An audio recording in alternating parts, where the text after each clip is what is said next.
In today's video, I'm going to teach you how to update employee emergency contacts in QuickBooks Accountant. Updating this information can be crucial, ensuring you have the most up-to-date emergency contact details for your employees, which is essential for maintaining a safe and responsive workplace. First, let's get started by signing in.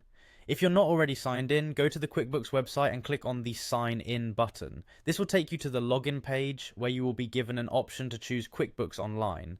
Be sure to select this to proceed. Once you've selected QuickBooks Online, you'll need to enter your credentials. This includes your email address or username, and of course your password. After carefully entering this information, click on the Continue button to move forward. Now that you're logged in, you'll want to navigate to the Employees section. To do this, look for the menu on your dashboard and find the link for Employees. Clicking on this will lead you to a list of your company's employees. Next, select the employee profile that you need to update. By clicking on their name, you'll enter their profile, where all their detailed information is kept. This step is pretty straightforward, but take your time to ensure you're accessing the correct profile to avoid any mix-ups. Within the employee profile, find the section dedicated to emergency contact details.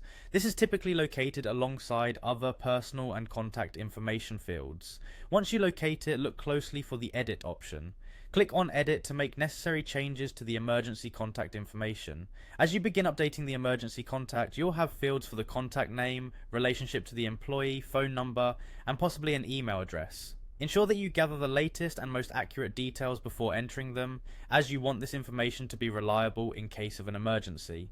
Once you've entered all the updated information, it's important to save your changes by clicking on the Save button. This will ensure that all your new data is securely stored and accessible when needed. And there you have it. By following these simple steps, you've successfully updated an employee's emergency contact information in QuickBooks Accountant.